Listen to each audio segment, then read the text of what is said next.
E aí, cobradas pela imprensa, nós tivemos manifestações, vamos dar uma olhada aqui, da primeira-dama Janja da Silva. Temos aí o tweet dela, ela fez um longo tweet, né, dizendo que o PL quer mudar o Código Penal brasileiro para equiparar o aborto até 22 semanas de gestação ao crime de homicídio, quando a gestação for fruto de estupro, caso em que o aborto é permitido pela lei brasileira. E aí ela vai mais um pouquinho e fala: é preocupante para nós como sociedade a tramitação desse projeto sem a devida discussão nas comissões temáticas da Câmara, que foi o que aconteceu. Essa votação de urgência permite isso, que se vá direto para o plenário. E aí sobe aqui um pouquinho para mim, gente, o tweet, se vocês conseguirem, porque ela diz: os propositores do PL parecem desconhecer as batalhas que mulheres, meninas e suas famílias enfrentam para exercer seu direito ao aborto legal e seguro no Brasil. E aí depois a primeira-dama cita, né, os dados de estupro no Brasil, que a cada 8 minutos uma mulher é estuprada, e ela conclui com esse lema que está sendo muito usado nas redes sociais, que é: seguimos juntas lutando por nossos direitos, menina não é mãe. Tem muito esse mote, né, de que muitas são as meninas que estão sendo estupradas. E aí também se pronunciou Gleisi Hoffmann, a presidente do PT. E aí eu chamo a atenção de vocês que esses tweets estão saindo praticamente 2 dias depois da votação da urgência do projeto. Esse projeto que foi votado, a urgência, em poucos segundos, 23 segundos, se não me engano, pelo presidente da Câmara, Arthur Lira, na Câmara dos Deputados. Diz Gleisi Hoffmann: pessoalmente sou contra o aborto, mas defendo o que está previsto na nossa legislação. O projeto de lei, que teve sua urgência aprovada de forma atabalhoada na quarta-feira, mexe com a legislação em vigor. Além de aplicar uma pena maior para a vítima de estupro que faz aborto do que para o estuprador, impede que uma menina ou mulher estuprada possa fazer o aborto após 22 semanas de gravidez. É importante saber que 61% dos estupros são contra meninas de até 13 anos, que muitas vezes por medo, vergonha ou desconhecimento, a gravidez só é descoberta quando está mais avançada. É desumano obrigar uma criança a ser mãe de outra criança, ainda mais quando a gravidez é resultado de violência. Aí eu chamo a atenção de vocês que o PT, ele orientou, se posicionou ali na urgência contra, junto com o PSOL e PCdoB, mas teve um acordo de lideranças entre todos os partidos para aprovar aquela urgência.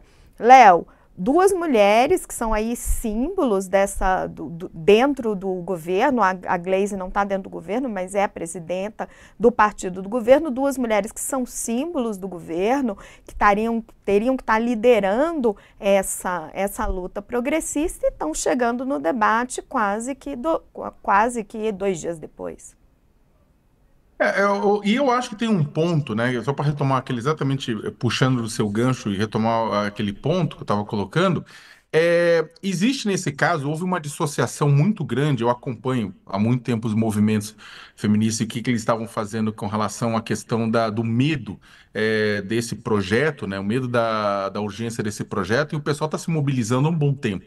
Né, o pessoal tá se organizando há um bom tempo para poder fazer, para cobrar o governo, para cobrar tudo isso. E o que estava circulando, inclusive junto aos partidos, foi aquilo que eu falei: é ano eleitoral, é medo de ano eleitoral. O mesmo vale para a PEC das drogas, né? Uma série de outros projetos que o governo tem medo, né? Desde 2014, quando o debate presidencial de 2014, a gente nem parecia que estava escolhendo um presidente, parecia que estava escolhendo um ayatolá, né, tanto ou um padre, ou uma freira, um bispo, tanto que a questão religiosa, a questão do aborto entrou na discussão, deixando de lado uma série de outras questões relevantes também para o país, né, é que a esquerda tem receio, tem medo. E aí, como tem um monte de candidato dentro dos partidos progressistas, partidos da base do governo, que vão disputar as prefeituras, o pessoal fica quietinho, né? Então não é só, né? Porque os movimentos de mulheres, eles se organizam de forma descentralizada. Então você tem muitos parlamentares,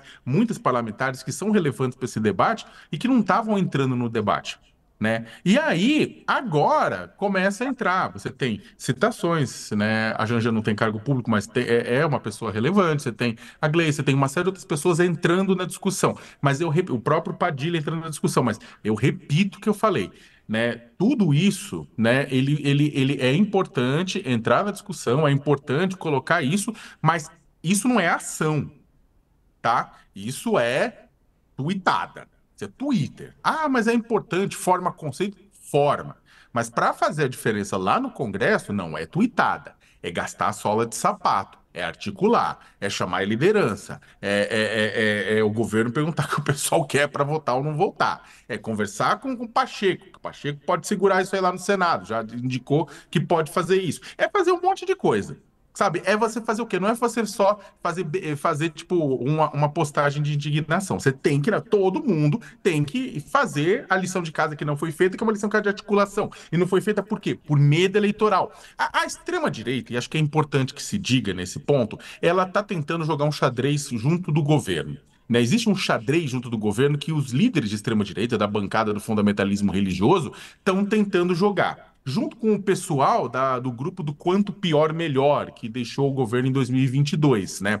Ele sabe que o governo Lula tem medo, né, de ser, e tá, por causa do tema, né, e da sua base também, então tá emparedando. Ele fica tava entre não fazer nada e tava levando sola do grupo que o apoiou em 2022, deixando muita gente insatisfeita, e fazer algo e ser acusado de abortista junto a comunidades Léo, evangélicas, exatamente pela bancada do fundamentalismo religioso. E aí, sem contar com o medo do governo de que fazer algo ou não fazer nada possa interferir na eleição interna para a Câmara dos Deputados, para a mesa Léo, diretora do Senado, você para que o estava Lira falando angariando apoio de ultraconservador. dessa acusação de abortista. Vou chamar exatamente isso. Um tweet que ajuda a explicar o porquê da hesitação da primeira-dama, vamos colocar aqui, ó. Acabou de sair o deputado Sóstenes Cavalcante, que é um dos autores do projeto, o principal autor do projeto do PL do Rio de Janeiro, que diz que a atual primeira-dama é abortista, hoje todo o Brasil já está sabendo. Agora quero a manifestação do atual presidente da República. Vem, presidente, fala, presidente, esperando. Ele está se referindo ao fato do Lula não ter ainda se posicionado publicamente sobre o assunto. E é Era engraçado exatamente porque é o um que eu estava falando. xadrez. É, porque Era a exatamente o que eu estava extrema. falando. Ele está tentando emparedar entre um lado e outro. E a direita não tem receio de abraçar suas pautas, mas a esquerda tem. Não na direita, e acho que isso é importante que se coloque, Raquel, a extrema-direita, né? Eu acho que o que tá, essa pauta não é da direita liberal, né? Aliás, uma Não, pessoa não de é. direita liberal, né, que coloque isso e que defenda isso, tá no lugar errado, né? A gente tá falando da extrema-direita. E aí é o seguinte, se o Lula ficar com medo do Sóstenes Cavalcante, que é uma pessoa, com todo o respeito, que defende um projeto para impor gravidez a meninas de 10 anos, para impor uma prisão para alguém que foi estuprada e teve que fazer um aborto por causa disso, por mais tempo que o próprio estuprador, aí você fecha a conchinha, porque o que estamos falando, Sóstenes Cavalcante é um representante dessa extrema-direita, ultraconservadora, religiosa, que sonha em um dia e o Brasil ter um ayatolá que nem o Irã, a única diferença é que não muçulmano, mas cristão, né? Que acredita que as igrejas têm que delimitar e têm que determinar como é que funciona a vida das pessoas. Né? Então, é claro, o Sócrates Cavalcante, essa armadilha foi montada para o governo. Isso é óbvio que a gente está falando, né? Que, de um lado, o governo empurrado pela sociedade, pelo naco racional da sociedade que não gosta de ver crianças estupradas, de um outro lado, o pessoal do fundamentalismo religioso querendo jogar o governo para chamar de abortista junto às bases evangélicas no momento de ano eleitoral. Agora, gente, o Lula enfrentou esse tema na campanha. Ele mesmo colocou várias vezes. Ele é contra pessoalmente o aborto, mas o aborto ele defendeu que seja tratado como uma questão de saúde pública no Brasil. E esse é o ponto de R$ 1 milhão. Que questão de saúde pública está sendo tratada quando a gente obriga uma criança a levar adiante uma gestação indesejada? Indesejada porque foi estuprada, indesejada porque é uma criança.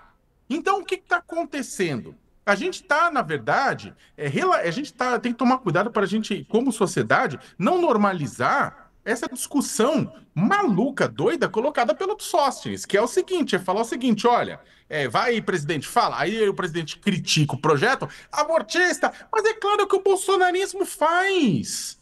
É o que o bolsonarismo faz. Gente, o bolsonarismo fez um golpe de Estado, sabe? E a gente, tipo, apoiado por esse pessoal que quer mais ver a democracia pegar fogo. E a gente vai, nessa hora, o que que acontece? Não estamos discutindo aqui a ampliação do direito ao aborto para além das condições já previstas em lei, que é o quê? Estupro, risco de vida para a mãe e, pelo STF, anencefalia. São os três, tá lá, né? O que a gente está discutindo aqui, a gente não está discutindo ampliar como tem processos e ações justas para discutir ampliação para todas as situações para o Brasil ser um país tão civilizado quanto os países do mundo. Não é nem estamos discutindo manter os direitos que tem hoje, as proteções que tem hoje. E tem muita criança que lá pela 22ª semana de gravidez não sabe que está grávida. Por quê? Porque é o seguinte, vamos números do Fórum Brasileiro de Segurança Pública, 61% das estupradas são crianças de 0 a 13 anos. E a maior parte você sabe onde é que elas foram estupradas? Em casa. Em casa. E aí você sabe quem é que estuprou? De acordo com os dados do Fórum Brasileiro de Segurança Pública, quem estuprou foi pai, foi tio, foi pessoas que as pessoas confiam. Então, como é que você quer que essa criança saiba o que está acontecendo? Pelo amor de Deus. Então, é esse pessoal que está fazendo isso, está chunchando para falar com uma parte de suas bases. Só que aí que tá. O Lula não vai, tipo, conseguir agradar gregos e troianos com isso. O que ele tem que fazer é defender a Constituição, defender a lei, defender a dignidade humana. E para isso, vai ter essa provocação. Só que aí, neste caso, ele conta com o quê? Se houver uma comunicação, e aí eu termino falando isso, se houver uma comunicação decente desta ação, dessa articulação do governo, as coisas mudam. Por quê? Porque é o seguinte, é comunicar com a sociedade. Gente, a gente não está falando de ampliar o aborto. A gente está falando de evitar que crianças estupradas e grávidas sejam obrigadas. Você toparia fazer isso com a sua filha? Com a sua mãe? Com a sua sobrinha? Com quem quer que seja? Né? Não. Então, o governo vai ter que ir para a luta, o governo vai ter que sair do corner, o governo vai ter que se comunicar. E não é só através do Twitter, vai ter que ir para a rua, vai ter que bater perna no Congresso, vai ter que bater perna nas instituições, na mídia, vai ter que fazer a diferença. Porque o que está sendo discutido aqui é grave demais.